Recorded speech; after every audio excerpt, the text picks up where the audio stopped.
folks, we'd like to get started. Hello, can you hear me? If you would take your seats.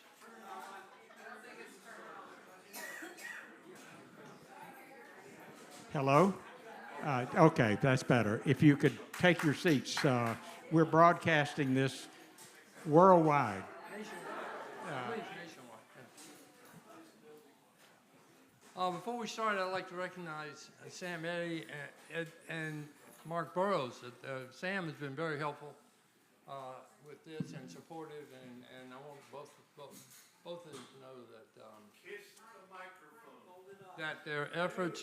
that their efforts are appreciated. Stand next to that one and it'll hold it for you. Put that microphone up by you and it'll be much easier. This one you're in. Move it up there. All right. We have 4 more cooks in the audience. Someone will give my presentation. I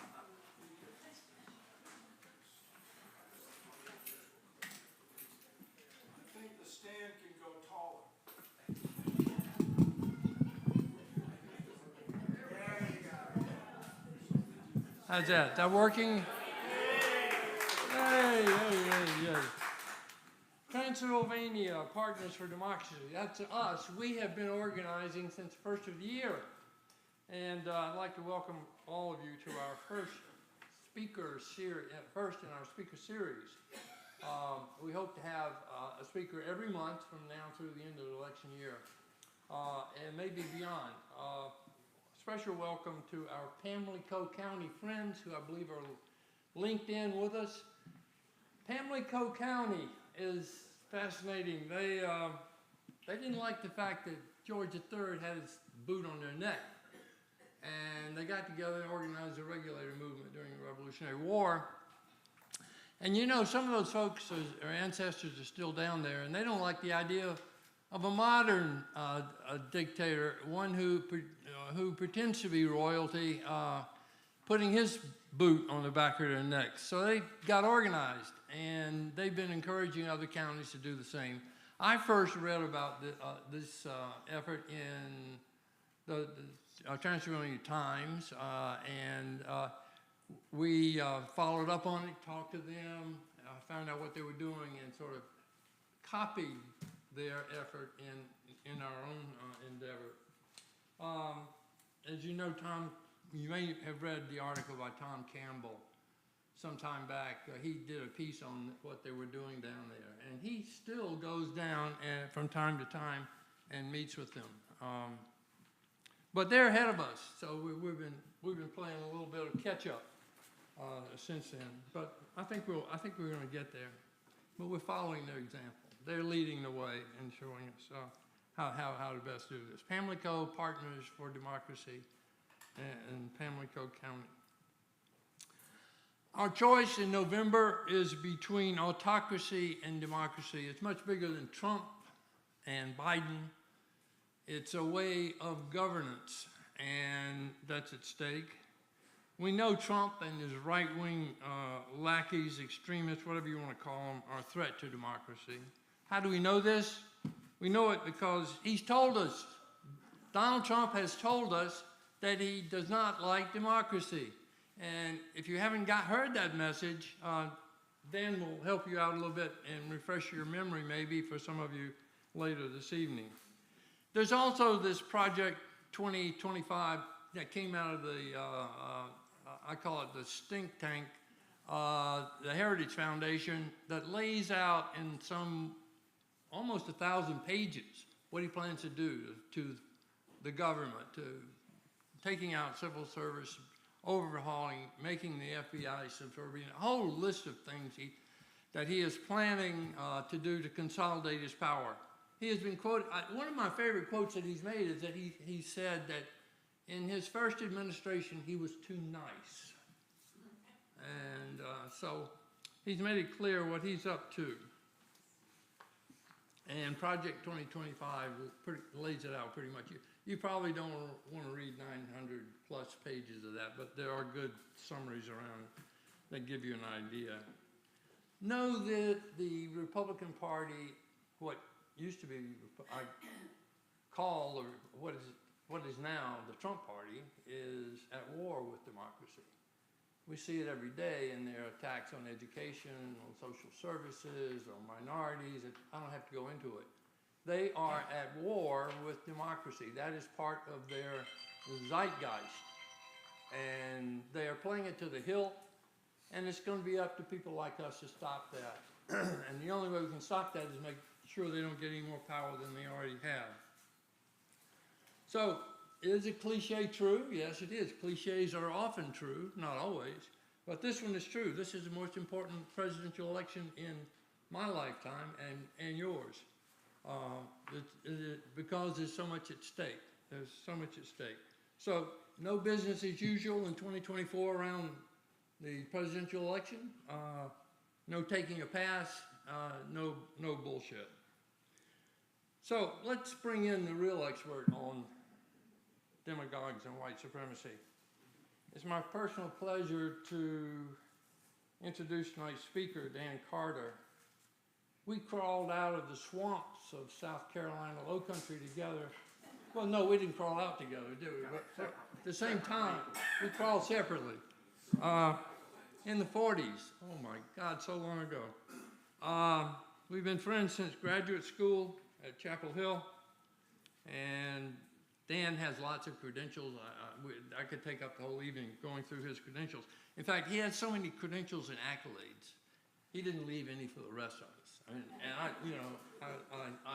I still resent that, Dan. There's not enough credentials left. You just didn't leave them around. You took them all up.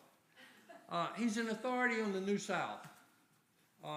He would be in anybody's list of top 5 historians of the South. He combines activism and resistance. His Scottsboro Boys dissertation and subsequent book rescued the Scottsboro Boys from the dark recesses of white supremacy where they had been tossed asunder. And John Lewis told me personally that what a contribution Dan made when he did that work, because it became a centerpiece, one of the centerpiece efforts around rallying people to the cause of integration. George Wallace, he reduced that little man even further in size. I mean, he just, cut him down. He didn't exactly reduce him to a whimpering grub, simpering grub, but he did a pretty good job of reducing, to showing him up for what he was. He chased the KKK around Lawrence County, Darlington County, Pamplico County, around that area of South Carolina when he was a young journalist. Now, I have never been convinced that Dan really wanted to catch them, but he did a great job of chasing them. Actually, he ran up on them one time, and there were consequences, but I won't go into that. What else can I tell you? Nothing. I'm not through yet. I know this about Dan Carter. He would never shoot a puppy. And he would never shoot a goat. And he likes cats, but nobody's perfect, right? So, enough already. Let's welcome Dr. Dan Carter to our podium. Thank you.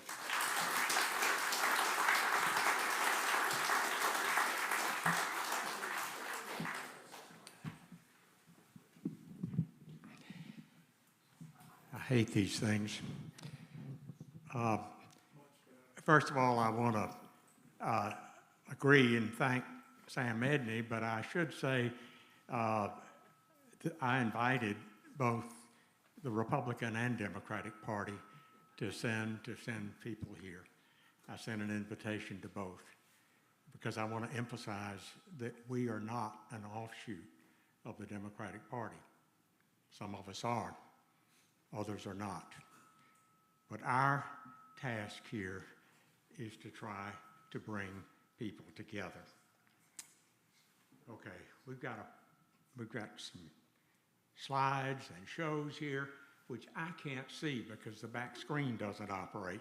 So if my remarks have no relationship to what you see on the screen, just do like that and I'll get the message there.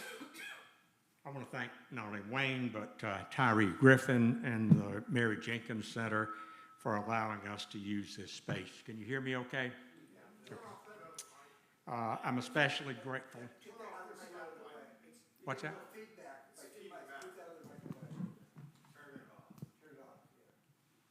I'm especially grateful to Catherine Burley and Doug Wilkes, who are in the control room there, for serving as my much-needed AV guides and our indispensable impresarios of the control board tonight. So where do we begin? I'll start by trying to be honest with you. When I discussed with friends what I might say tonight, several had the same response. You're trying to build support across party lines. And in order to do that, don't go on the warpath about Donald Trump.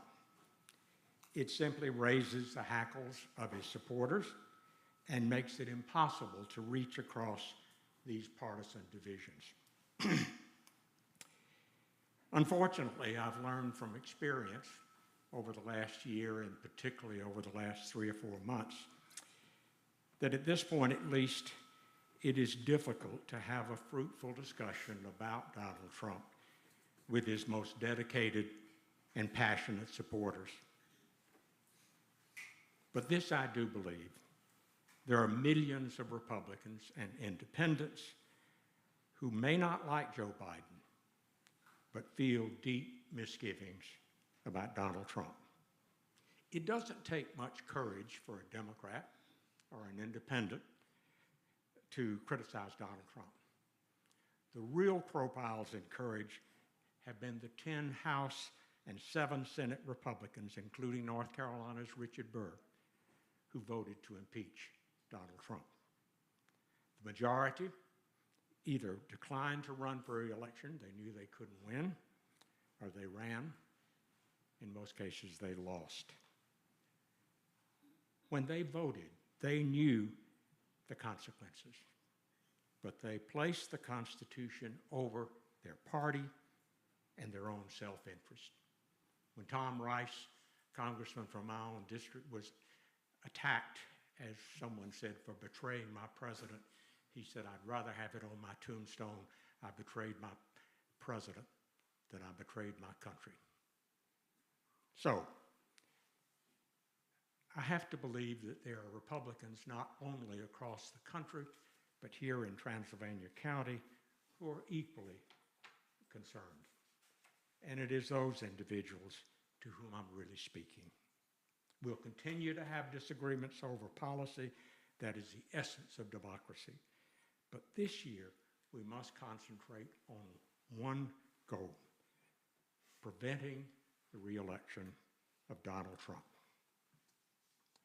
As a political historian who has studied and taught and written about the links between past and present, I suspect, like maybe all of us, I've glibly used historical analogies to defend my own point of view, to see myself as insightful, showing how the past shapes the future. Sometimes we even see ourselves as inspiring prophets. But sometimes the opposite turns out to be true. Still, with caution and I hope a bit of humility, I think we can learn something from our study of the past. So I'll start with my "the sky is falling" conclusion. As I said, I've studied, taught, and written about American politics for more than half a century. As Wayne said, and I believe, with the exception of the struggles over slavery in the Civil War. I don't believe our democracy has ever been more stressed and even threatened as it is today by the possible re-election of Donald Trump. There's always the chance that we'll stumble through another 4 years of Mr. Trump, that our institutions will hold. As Germany's Otto von Bismarck said, God has a special providence for fools, drunkards, and the United States of America. But do we really want to roll the dice with our democracy at stake? While the forces that have created this threat are greater than any individual, they are powerfully embodied and made more dangerous by the candidacy of Donald Trump. Over the years, I've read well over a dozen books, hundreds of articles describing Donald Trump and the larger phenomena of MAGA and Trumpism. More recently, I spent hours reviewing videos of his interviews, speeches, and appearances going back to the 1990s. At times, I felt as though I was trapped in a game arcade and strapped to a pinball as it ricocheted from flippers to tilt sensors to bumpers and in and out of drop holes. As I've read and watched, I struggle to find any core beliefs by former President Trump about governance, about domestic politics, and our place in the world. I found a lot of pronouncements, but I confess, I found nothing at the core. I did find his North Star. It was captured in one of his all-cap midnight outbursts on Truth Social. If you go after me, I'm coming after you. And it is that I'm coming after you that I most remember as he demeaned, mocked, insulted, threatened, defamed, and lied about anyone who dared challenge him. When the Robert Mueller probe into the Russian interference in the 2016 campaign expanded, there were widespread reports that Trump's acting Attorney General, Matthew Whitaker, was limiting Mueller's investigation. Like any good reporter, CNN's Abby Phillips questioned Trump about the possibility of such interference. The response? Do you accept Matt Whitaker to be involved in the Russia probe? Do you want him? It's up to him. Do you want him to rein in Robert Mueller? What a stupid question that is. What a stupid question. But I watch you a lot. You ask a lot of stupid questions. What a stupid question. He did not like black women challenging him. No one was safe. Reporter Serge Kovaleski of the New York Times suffers from arthrogryposis, a genetic condition that sometimes causes writhing and uncontrolled arm movements. In 2015, when he was running for president, Donald Trump claimed that he had personally witnessed, on television, he said, thousands and thousands of Muslims in Jersey City, New Jersey, cheering the 2001 destruction of the Twin Towers. When Jersey City Police and the New Jersey State Police responded that they had investigated such wild rumors and they were untrue. Trump responded that Serge Kovaleski had confirmed these events in a 2001 New York Times story. But in a brief statement, Kovaleski pointed out that his story had briefly mentioned rumors of a number of things, including rumors of demonstrations, but there was no evidence for it. If you go after me, I'm coming after you. And now the poor guy, you got to see this guy. Oh, I don't know what I said. I don't remember. He's going like, I don't remember. Maybe that's what I said. Trump later claimed that he didn't know Kovaleski, didn't realize he had a handicap. That's a lie. He knew him. He had been interviewed repeatedly by Kovaleski. There were people present when he interviewed him. And as someone said, if you've ever met Kovaleski, you never forget what he looks like. He knew perfectly well he knew he was mocking someone who suffered from a serious genetic illness that did concern him. This is not normal, and it must not become normal. Faced with Donald Trump's behavior and his own personal history of multiple divorces, assaults on women, sexual affairs, and above all, the absence of any deep religious or moral core, many evangelicals seem to agree with the Reverend Brad Atkins. He's a leading evangelical supporter, has a large church outside Spartanburg. He said to PBS, "We're not electing a pastor." Another minister in a megachurch in Georgia said, "We are electing a warrior to save a Christian America." Well, I don't pretend to have the answers to the challenges he presents. Certainly not ones that could be laid out in a few brief remarks. But I would like to suggest a few of the forces that have led us to this point in our political history and why preventing his reelection should be a priority that spans parties, that should bring us together if we care about democracy. I should add, certainly not all Americans who support Trump take pleasure in his cruelty. For many, it's something not pleasant, something to be tolerated in order to achieve great things. But psychoanalyst Wilhelm Reich was right. You think the end justifies the means, however vile. I tell you, the end is the means by which you achieve it. Today's step becomes tomorrow's life. I hardly need point out that Donald Trump is not the first such figure in modern American history to attack his opponents with pretty sharp rhetoric. There have been earlier demagogues like Father Coughlin, Joseph McCarthy. They railed against their enemies. They sometimes use the same version of mockery, sarcasm, and worse.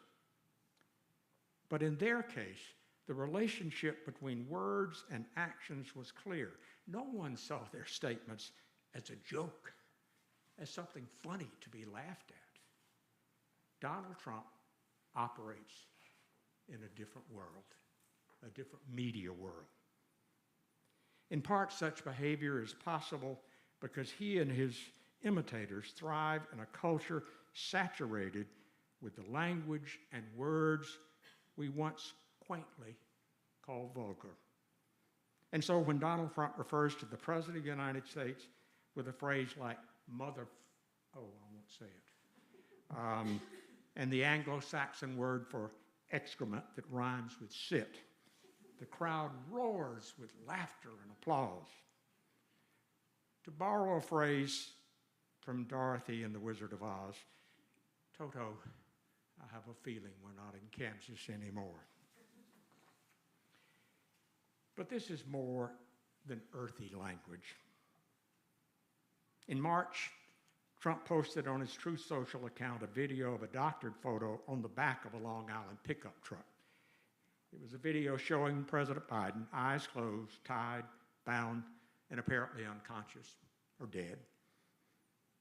In an America marked historically by violence and political assassinations, I find it difficult to dismiss this as a joke. We're now familiar with Donald Trump's nicknames for the president: Sleepy Joe, loser, dummy, corrupt, hate-filled, senile Joe, stupid. I understand that in private conversations, President Biden is prone to use some rather unpresidential language to describe his predecessor.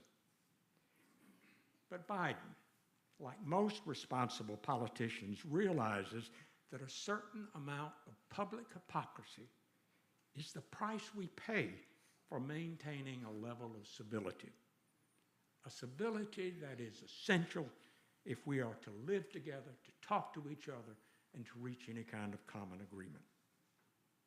But then when appalled Americans, including some, I think Mitt Romney is often led on this, when they protest that this is not something that he should say, the pushback is immediate. Just Trump being Trump. Or it's only a joke. And those who don't get it are hypersensitive, the oh-so-earnest woke crowd. It's basically a get-out-of-jail card. Since it then becomes easy to dismiss Trump's vulgarities and demeaning nicknames as the harmless insults of a fourth-grade playground bully.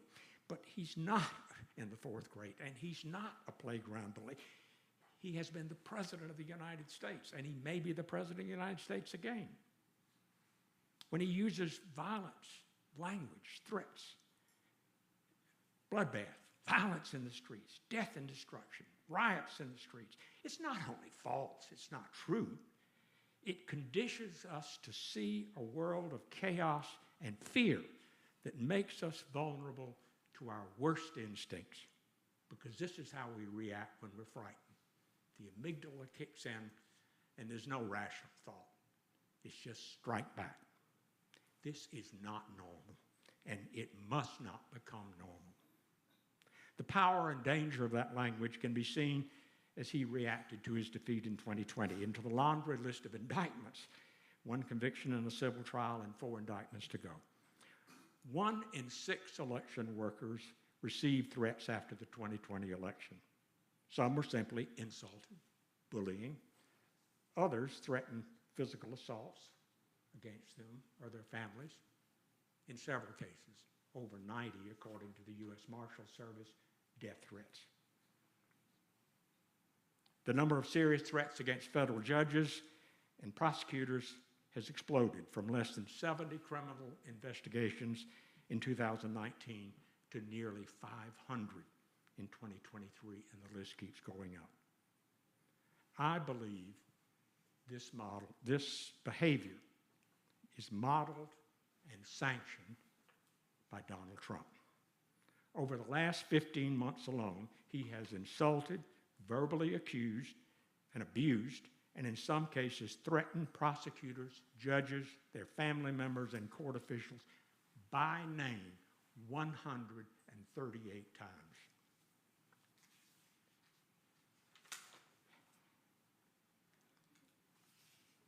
Manhattan District Attorney Alvin Bragg, a racist, degenerate psychopath. New York Attorney General Letitia James, a racist, Trump-deranged lunatic, a monster. Fulton County District Attorney Fannie Willis, a racist, a lunatic, and Marxist, steeped in hate.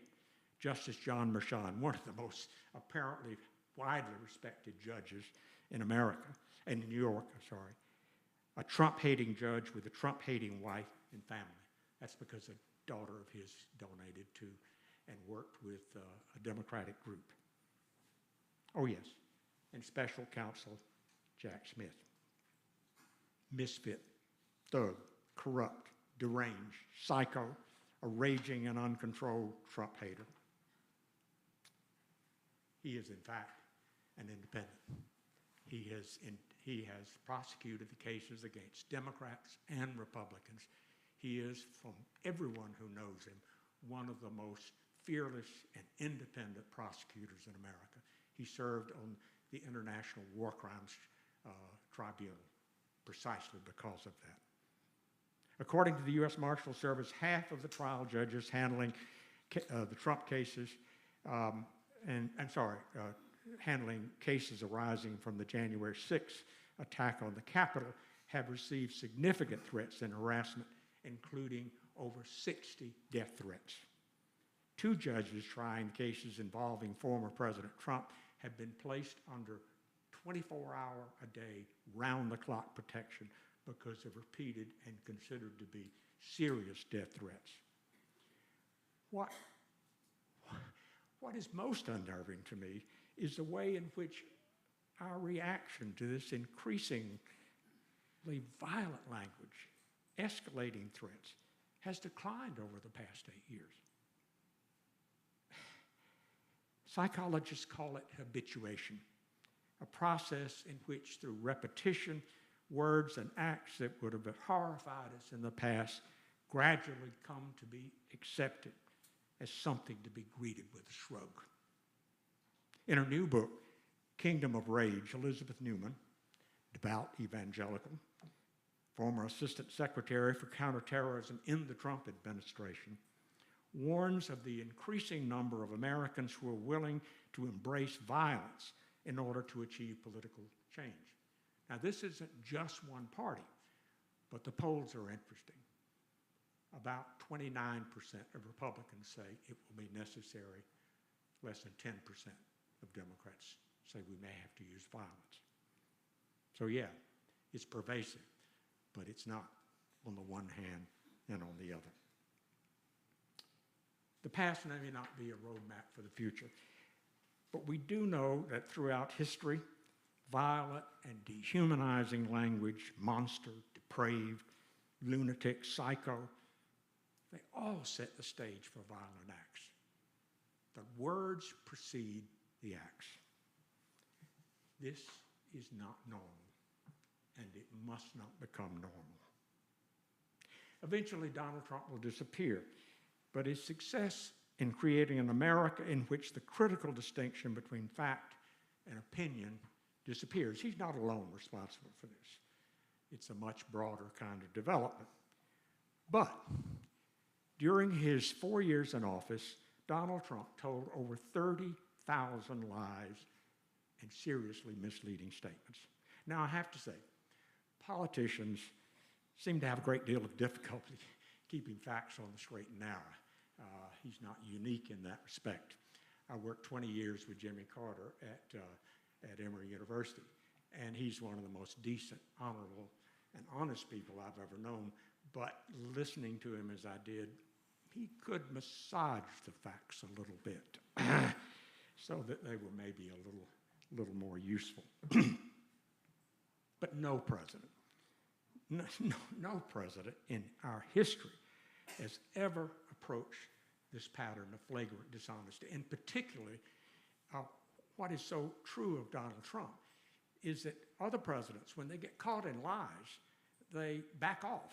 Biden says things that are absurd sometimes. He doesn't usually repeat them.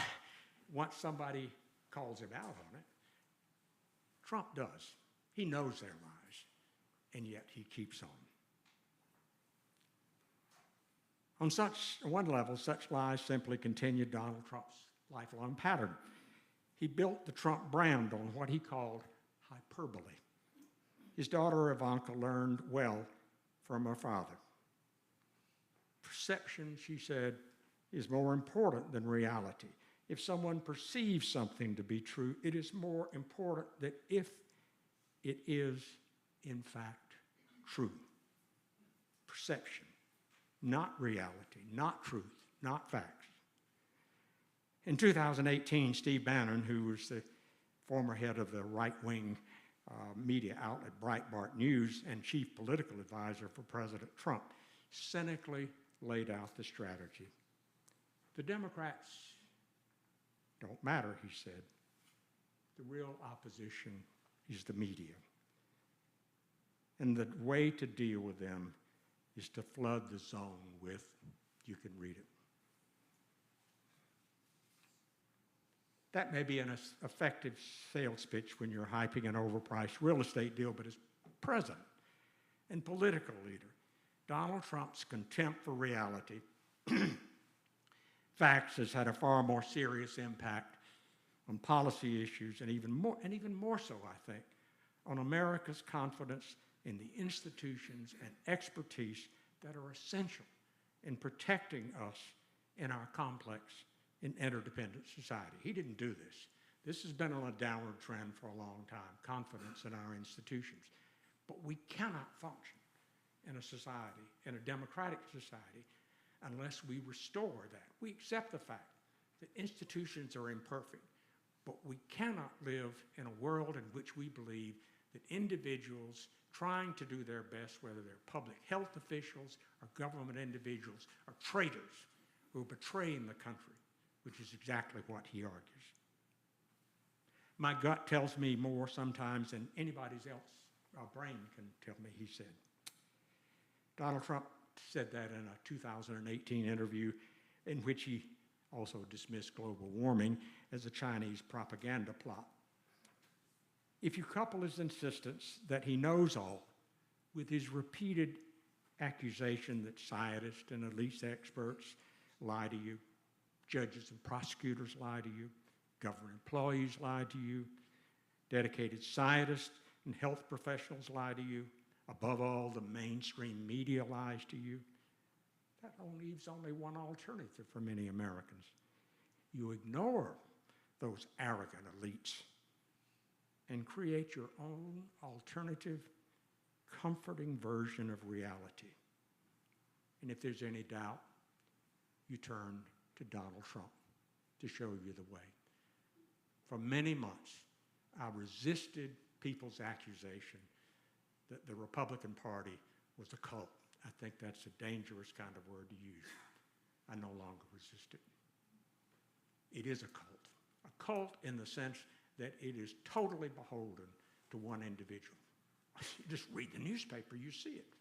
Look at how individuals are being interviewed to work for the Republican National Committee. You have to agree that the election was stolen, absolute lie, before you can work for the Republican National Committee. The party has been taken over by one man, and that should give decent, good Republicans room for pause. Now, of all the things that seem to be, there are so many. Am I being too harsh? I said I wasn't, so I'm sorry. For 220 years, the transfer of presidential power has proceeded smoothly, even when there were legitimate concerns about the outcome. 9 incumbent presidents lost their bid for re-election, and some of the elections were cliffhangers. But there was no hesitation on the part of losers. They gracefully conceded. I would invite you sometime, if you ever get a chance, you can find it easily on Google. Listen to the concession speeches going back into the 60s, back to Richard Nixon's concession speech to John Kennedy in 1960. One after another says they're disappointed. There's another day in which we can fight, but we're agreed. This is what needs to take place, the peaceful transfer of power. As I've tried to argue, there are many reasons why Donald Trump is a threat to democracy, but no statements, no words, no actions speak louder than his unwillingness to accept his defeat.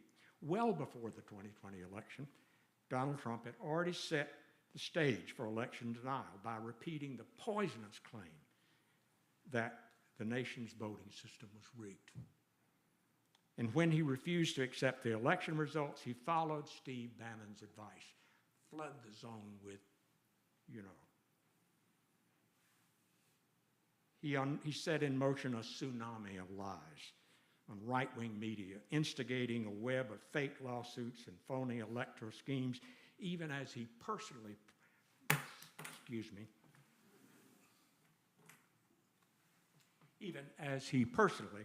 pressured individuals, public officials, who had done their duty as public officials and certified the results, in some cases issuing thinly veiled threats of legal trouble or election defeat if they failed to, quote, find the votes he needed to win their states. Never mind 61 court decisions by Republican and Democratic appointed judges dismissing these lies as baseless. Never mind the findings of dozens of scholars and voting rights experts, nonpartisan fact finders, and independent organizations, including the very conservative Cato Institute, that election fraud was insignificant and had no impact on the outcome of the election.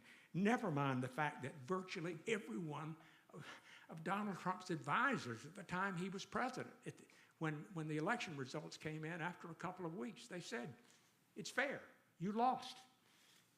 He would not accept it.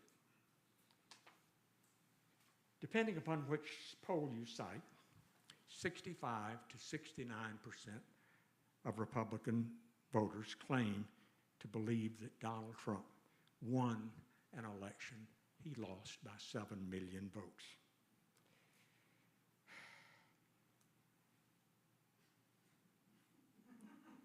As one after another headline-grabbing claims of election fraud are discredited, conspiracy mongers throw another against the wall. The accusations are there on page one and recycled endlessly on Fox News and the far-right media. The collapse of the accusations is seldom reported, except on a few fact-finding sites. And the lies live on.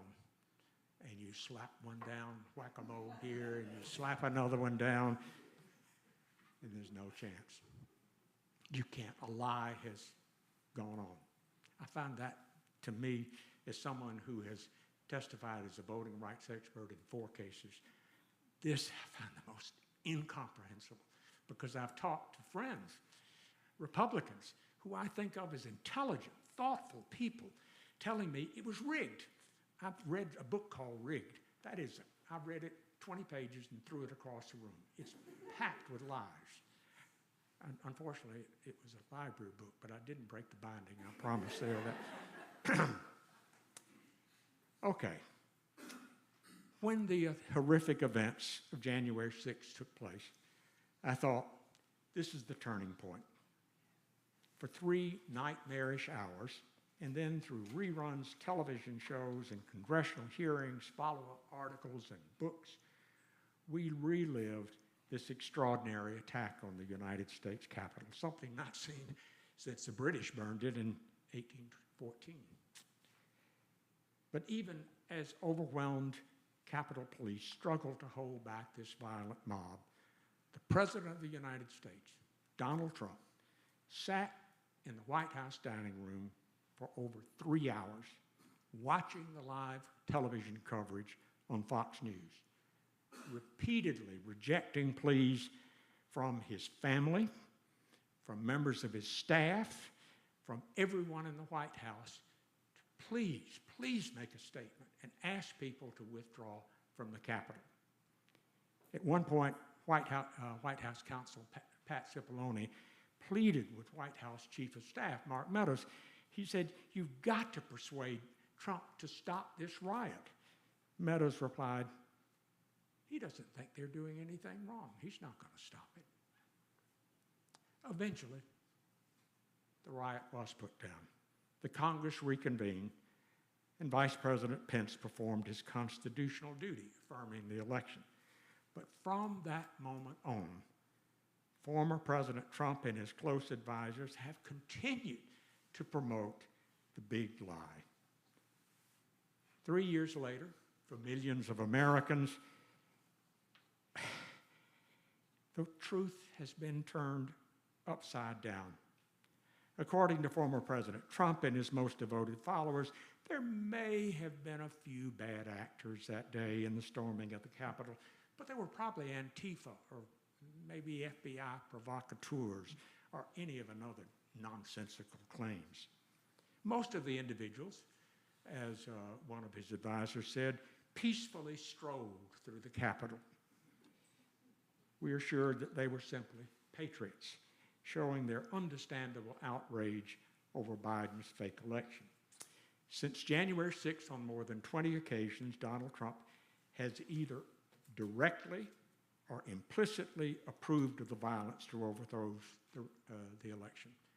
And he has absolutely, though being asked on 3 occasions, to rule out violence. He simply won't do it. He has praised in the last few months mob members who had been convicted of assaulting and injuring 140 police officers as hostages, patriots. And he has promised to pardon them if he is reelected. So much for reality. We all know the line from George Orwell. He who controls the past controls the future. He who controls the present controls the past. Donald Trump reacts instinctively with his gut. This is, after all, someone who refused to read briefing papers longer than 1 or 2 pages with large type and lots of pictures. But he does, and this, I think, you have to give him credit. He understands power, and he loves power. It is clear from his dismissive attacks on our Democratic allies, and I have a long list of them on our webpage, and from his praise of authoritarian dictatorships and authoritarian leaders, and I have a list of those on our webpage. He envies authoritarian leaders, and that is why he fawns over them and repeatedly emphasizes the fact that they're smart. Above all, they have power without a meddlesome free press and a small d democratic opposition. When Orban, the strongman leader of Hungary, recently visited Mar-a-Lago, Trump repeatedly praised his guests. There's nobody better, there's nobody smarter or a better leader than Viktor Orban. He's fantastic. He says, this is the way it's going to be, and that's the end of it, right? He's the boss. Viktor Orban is a disgusting individual. I mean, I've read a lot about Viktor Orban. Anybody who thinks that he is a great leader has a totally different value system than I think I'd like to believe 90% of Americans have. I don't mean to sound apocalyptic. It's easy to dismiss such concerns. We survived the first Trump term, didn't we? Yeah, we did. But the first Trump term, as Wayne said, is not a preview of the second. From more than a dozen insider accounts, we know that time after time, his closest advisors managed to stop him from rash and often illegal acts between 2017 and 2021. However much they may have been criticized by Democrats, many of them were adults in the room. Trump, too, will be quite different. And the planning for the next administration is not a deeply concealed secret. Trump and his advisors have bluntly described a future in which there will be no independent adults in the room, only total loyalists. This is not fear-mongering. As Wayne said, I don't urge you to read the 900-page mandate for leadership put out by the Heritage Foundation. I did, but I don't encourage you to read it. Although the Trump campaign insists that they are not wed to all the proposals in Mandate for Leadership, it is clear that the major contributors to this document would end up in critical roles in a second Trump administration. As one might expect from a project unwritten by the Heritage Foundation and funded by billionaires like David Koch, it is devoted to promoting policies that, in my view, would create an American plutocracy in which the government comforts the already comfortable at the expense of the great majority of Americans. But these are policy issues. These are issues which can, in a democratic society, be and should be argued out. Whether conservative or moderate or liberal, we should all be concerned about another aspect of that document. It is a blueprint for creating a different and profoundly undemocratic America. The document makes it clear that expertise in government operations is to be replaced by total and absolute loyalty to the president. And you can read it. It's there. They make the usual, well, we're going to follow the Constitution almost immediately by statements that the FBI, the Justice Department, all law enforcement must always, and this is a quote, be consistent with the president's agenda. Is that what we really want? The Justice Department to be consistent with the president's agenda, particularly Donald Trump's agenda? I can't think of anything more terrifying. Throughout the document, there seems to be an incredible disdain for the other two branches of government. They seem to regard the judiciary and the legislature as kind of, they're irrelevant, or if they are a nuisance to a real decisive, strong man, commander-in-chief.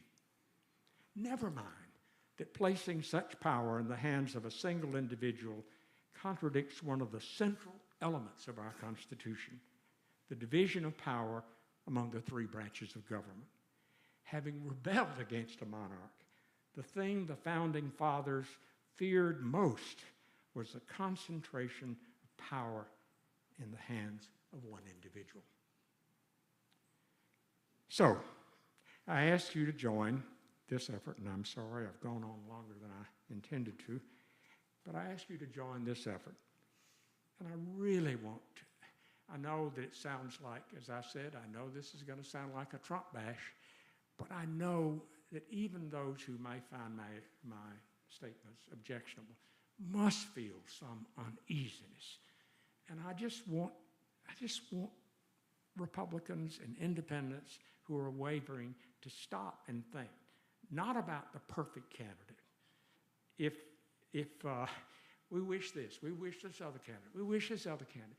Well, if wishes were horses, then beggars would ride, as the Scottish rhyme goes. We have two candidates.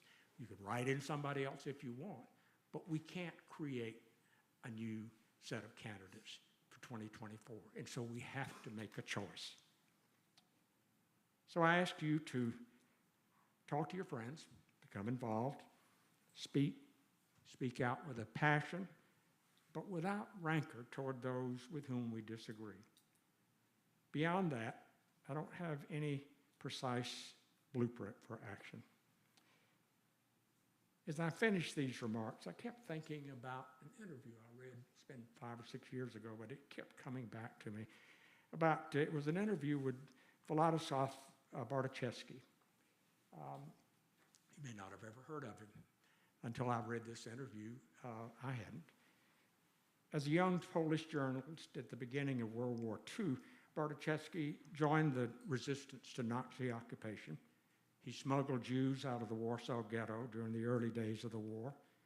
Then he was a leader in the Warsaw Uprising. He survived Auschwitz only to be tortured and imprisoned for 10 years by the pro-Stalin post-war Polish government. But he went on to become part of Poland's democratic resistance throughout the 1970s and 80s. And when a democratic government did arrive, he was selected as the Poland's foreign minister. After leaving office, he spent the rest of his life working for reconciliation between Christians, Jews, and Muslims around the world. Just before his death in 2015, Poland seemed to be backsliding, and temporarily did, from democracy. He was interviewed by a young reporter.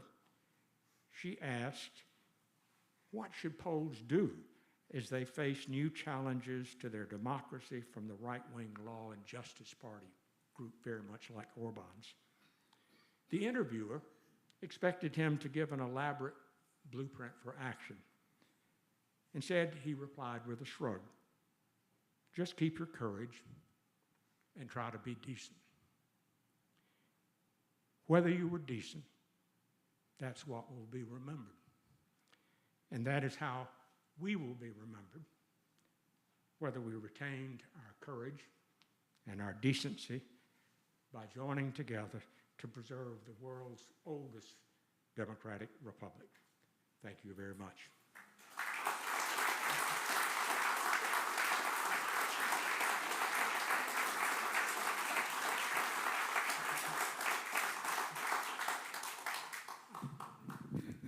I think we're going to have some Q&A, and Catherine has a mic. Q&A, that sounds so pretentious. Any comments or questions that you'd like? No tomato throwing. That's the only objection I have there. But anyone who wants.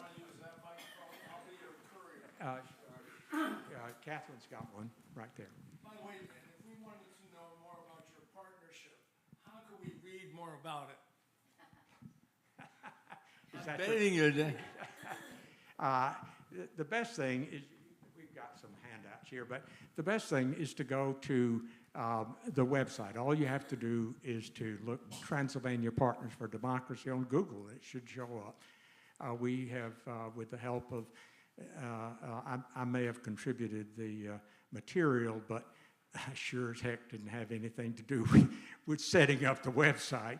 But it is a detailed statement of our position about why it is dangerous to have a second term for Donald Trump. And we tried to cover issues dealing from foreign affairs to domestic issues, but also focusing on the issues of the personal leadership. Who do we want as President of the United States? I keep thinking again about Bartoszewski. Just be decent. And that's what I really wanted in a president. And some of them have been on the margins there. But for the most part, we've been lucky. They were decent. Any other questions? Yes. Yeah. I've been just kind of shocked and horrified by a number of people who have said, well, yeah, Trump's really bad, but Biden is worse. You know, and I'm speechless. I don't know what to say to that. Well, I certainly hear that when I talk to people, and I try to listen. I really do.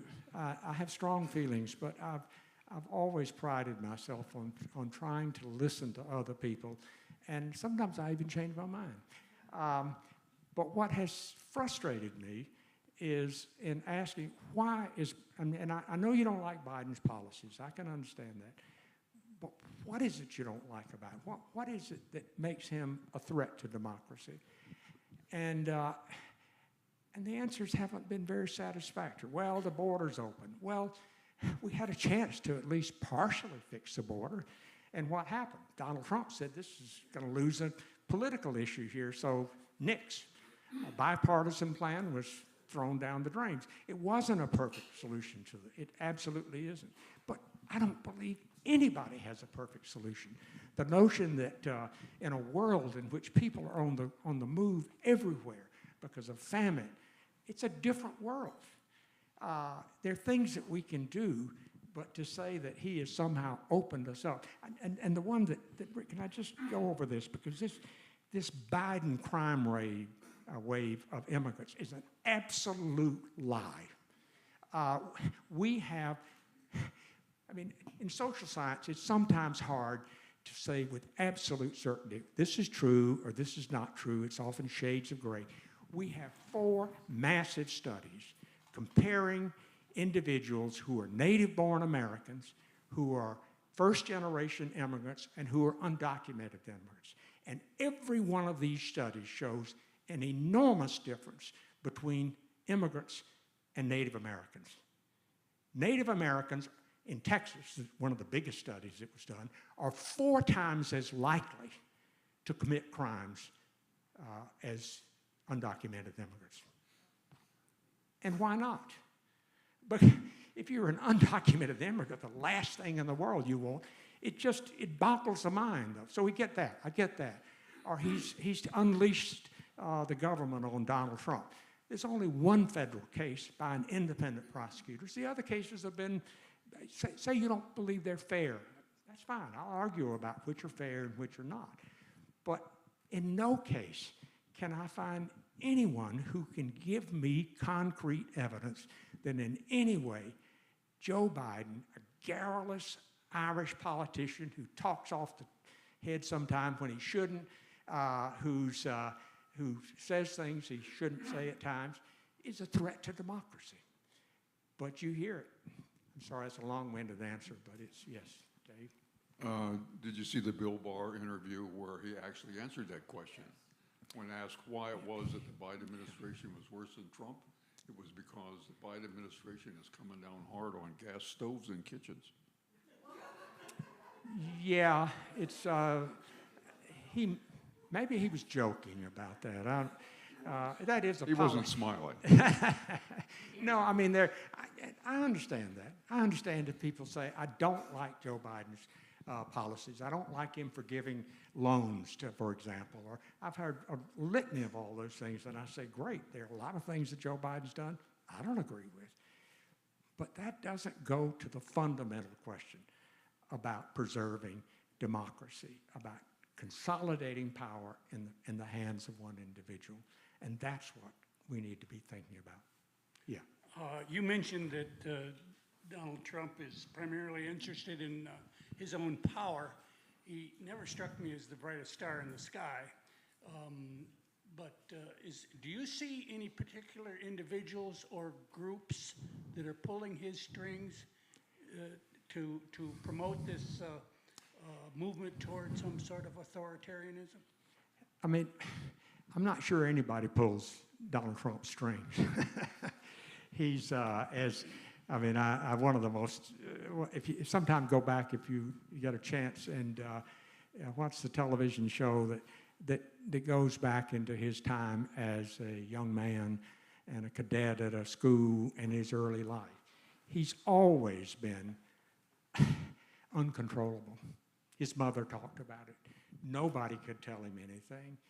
And so I don't think people are pulling his strings. I think he, as I said, he understands power, and he understands that these individuals, they've got a lot they can get from him. With the Trump administration, there are all kinds of oil and gas industries. They got a lot they can get, pharmaceutical industry. And I'm not saying the Democrats our hands are clean on that one either. This is a problem ever since Citizens United. But it's not a game. It's his willingness to break all the boundaries that we've created, most of them informal. We talk about a constitution, we talk about rules and so on, but 90% of how a democracy operates is by self-discipline, by, as I said at the beginning, by, for example, practicing hypocrisy. I rise to refute my distinguished colleague, who under his breath is saying, that stupid son of a... you do it because that's the only way we can function. And by destroying, that sounds so trivial, destroying civility, what's that? And yet it is the absolute lifeblood of a democracy. You cannot function in a world in which you see your opponents as the enemy. And if Donald Trump were just an individual, I wouldn't even say I hated him. I would say I felt sorry for him. He's a deeply flawed individual. All of us are to some degree, but he's a deeply flawed individual. But my concern, and I try not to make it a personal thing, my concern is his decision-making, his policies, and his contempt for American democratic traditions, of which civility is one of many. Yes. I'm not usually like this. You know what it is? I've been immersed in this for the last, literally for the last 4 weeks. All I've been doing is reading it. And I started out, I don't think much of Trump, but the more I read and the more I sat there and watched those videos, and I thought there's something about this individual that in the best of all worlds, he would check himself into a psychiatric facility. No, I'm serious. And try to figure out what the heck is going on in his mind. Because there is a cruelty, a kind of viciousness that you see it when you watch the videos. And nothing is more unnerving than watching the crowd. The camera often plays on the crowd. And he'll say some vicious comment about an individual, and he punches down. Not the Marquis of Queensberry rules, or you never punch down, or often people who are vulnerable, who have no way of fighting back. They're powerless in the face. He seemed to enjoy that more than anything else. That is something it's sad, but it is not something that we should be accepting as president. Dan? Yes. Okay. I couldn't agree with your assessment more. And I also share the doubt that we will be able to persuade a significant block of voters on the moral questions that you raise and on the facts of the past. What I do wonder about, and I look forward to visiting the website so that I can understand how your group is going about to convey the message. But as I think about the residents of Transylvania County who I live with, I wonder if spelling out what 4 years of Trump would mean for you in terms of your health care, your taxes, your ability to be judged in court by someone who's not afraid to give you a fair judgment, etc. To be very specific about how these policies and this vicious frame of mind that you describe would play out in people's everyday lives.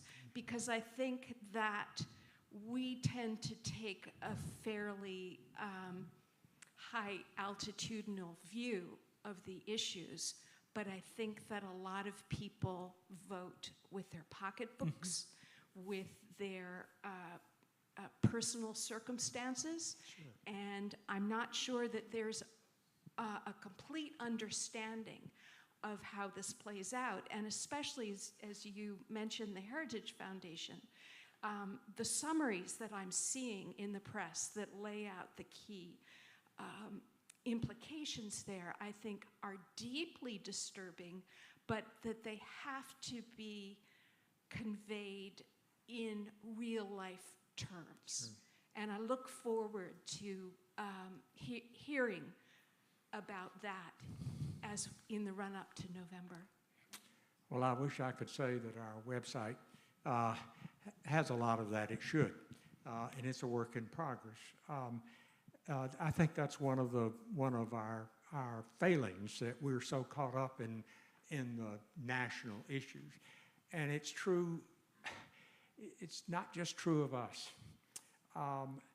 As I said, when I was told not to be a Trump basher, I've tried to emphasize over and over that I am not trying to denigrate the Republican Party, at least the Republican Party as it has existed. The first candidate for whom I ever went door to door was Republican Senator. He was running for the Republican Senate in Maryland, Mac Mathias. I have voted for Republicans in the past. I was a big supporter of Jimmy Harris, who I think was a registered Republican. What my concern is not the party of the big tent in which you had Barry Goldwater and Nelson Rockefeller, but a party controlled by one individual that is not responsive. But that's the 50,000-foot thing that we're talking about here. But it's all of us. I think that's one that Trump gets inside our head, and that's true. And I'm not. This sounds like I am going to be attacking, but I'm not. I went online to get the address of the Democratic Party and the Republican Party to send an invitation to come to this, and I just happened to look at the webpage.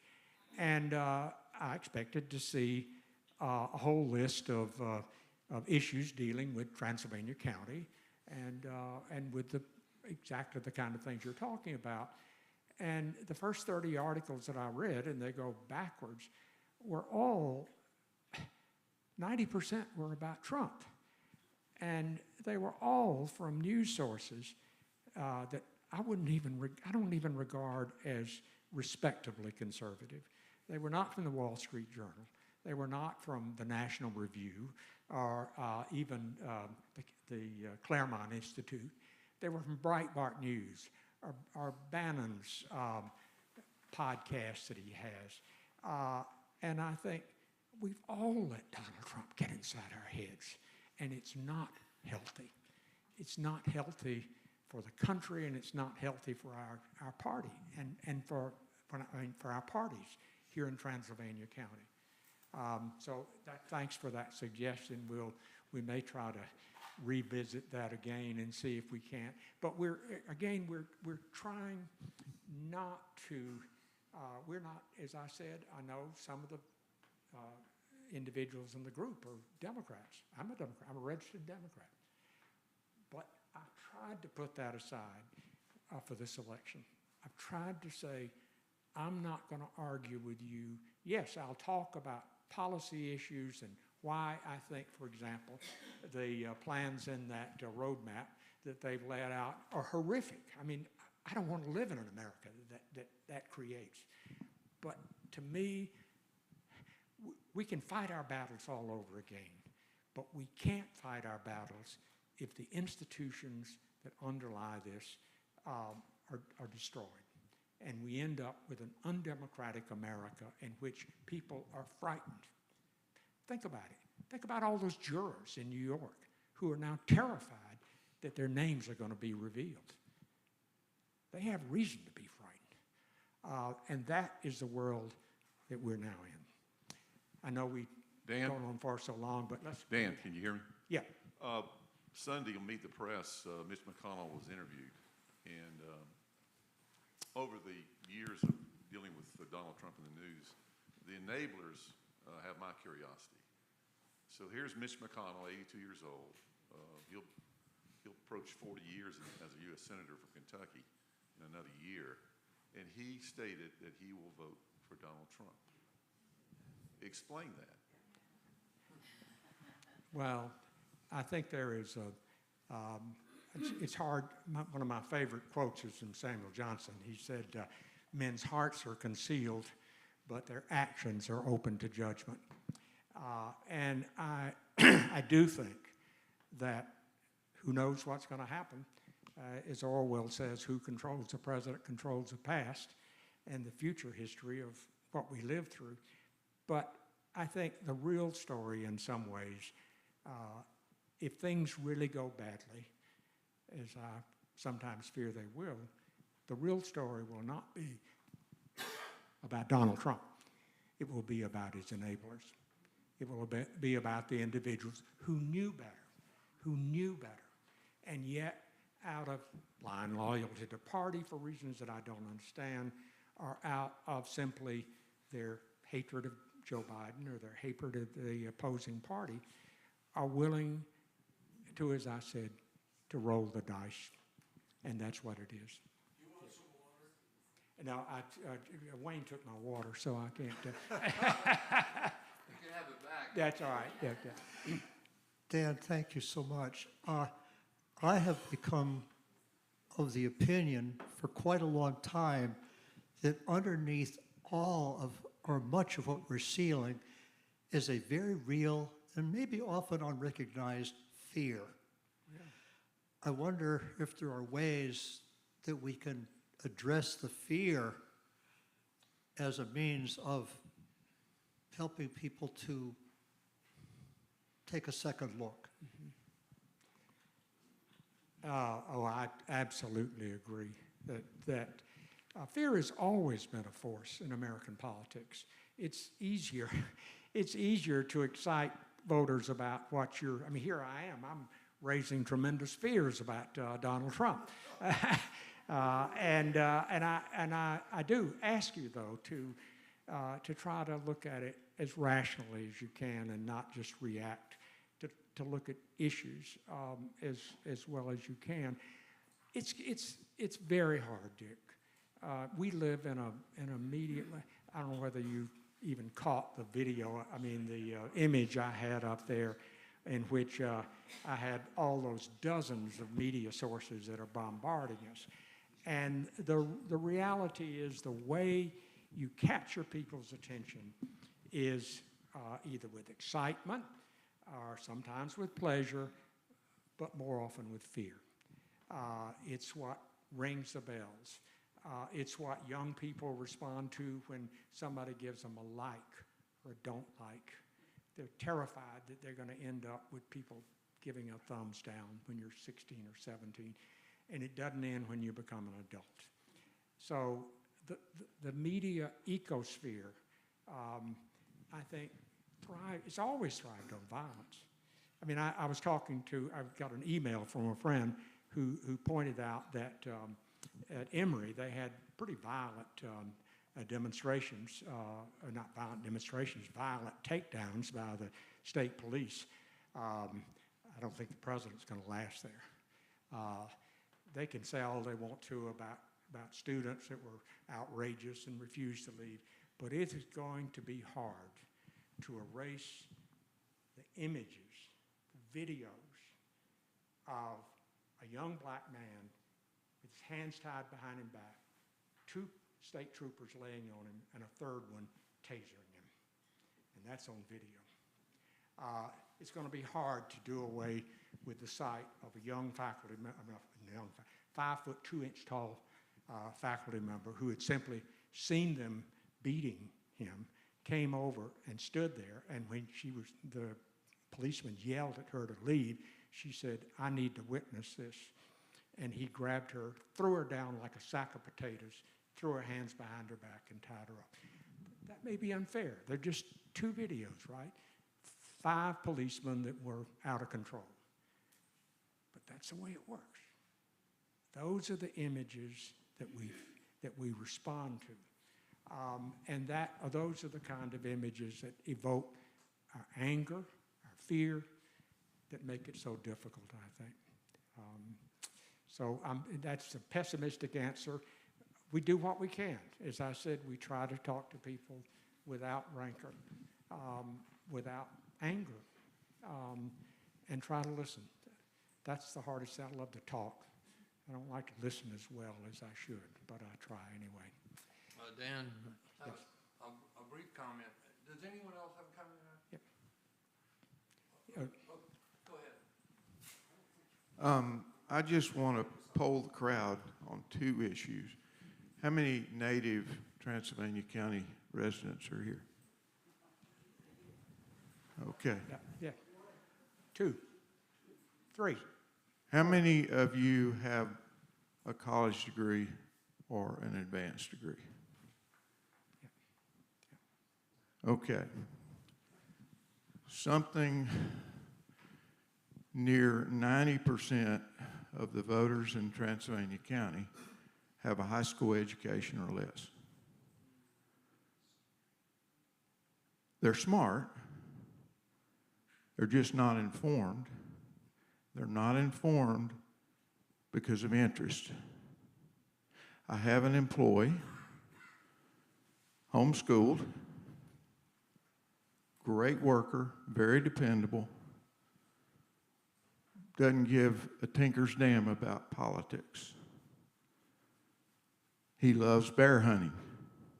He knows more about GPS and dog tracking and all of that than I'll ever know.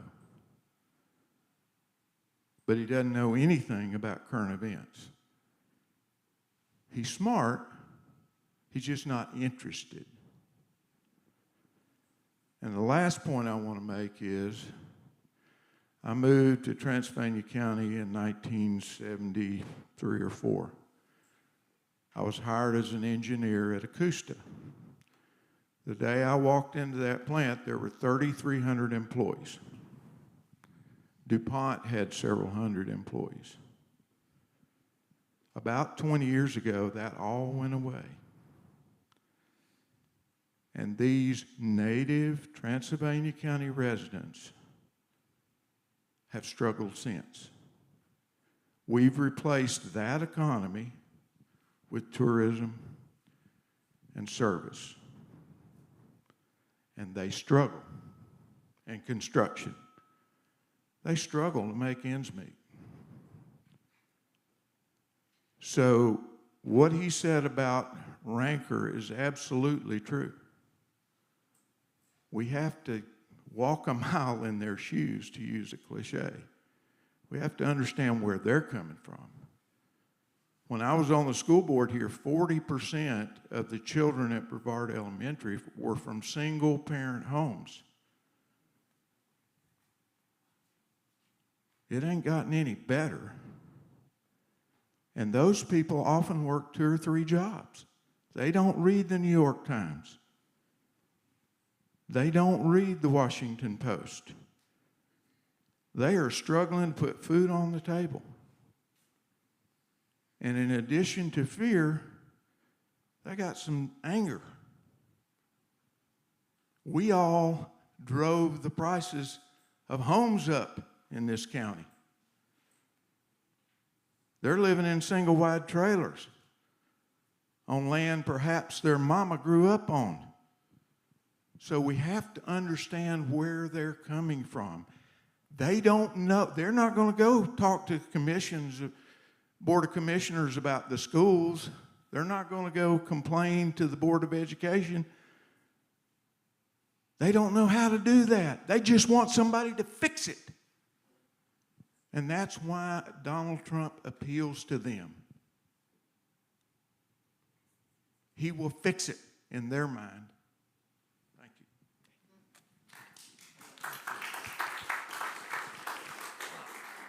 you. Sam, I would just say you're absolutely right, but I mean, understanding goes only so far.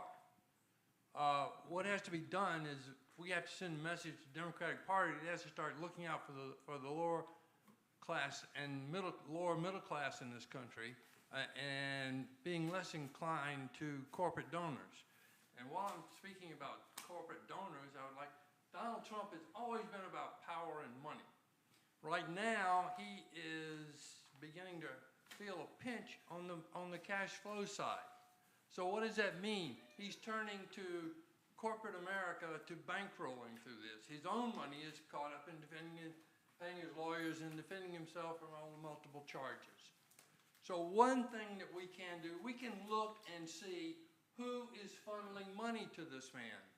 And then we can tell them that we object to that they're doing a disservice to the country, and that tax cuts and deregulation are not what this country is necessarily all about. But for them, that's what it's all about. And if he's elected, one of the first things you can almost guarantee that he will go in and cut corporate taxes. And the next thing he'll do, he'll start deregulating, doing more deregulation. So that's what we're up against. It's that corporate and control and corporate power that is as big of a drag on this economy and on this democratic society as anything Trump does. And the Democrats, it seems to me they play the game too a bit. I'm an independent, not a Democrat, but I don't understand when we talk about, oh yeah, we understand what the Democrat, what the folks, we understand that we've got hunger in this county. We understand that we've got kids who are undereducated. We understand that medical care is not always available. We understand that some guy's standing in the line at Ingalls and can't fill his monthly drug supply because he doesn't have enough money. He can only get a week's supply. And he's got to try to figure out, well, where the hell am I going to get the money to come back next week and get the rest of my drugs? The Democratic Party to me, is often operating with a kind of business as usual. Yes, we've got to go along and do what we've always done. Well, I'm telling you, I don't think that's going to work this time. It's time for the Democratic Party to wake up as much as it is for anybody to wake up. And one of the things, I'll go back briefly and just say that we can make Home Depot know that we don't like to see them channeling money to Donald Trump. We can let Exxon know we don't like to see them channeling money to Donald Trump. I mean, what would Exxon be without consumers? What would Home Depot be without consumers? Wayne, when's the next one of these? I'm glad you asked. We will we are a month away from our next speaker, and the date, I think we've got the speaker pinned down, don't we, Dan? And we don't have a date yet, but it will be at sometime the first of next month. It'll be here though? We hope so. Yeah, we hope to. We'll have an announcement on the website for sure. You also need to put the website on your brochure.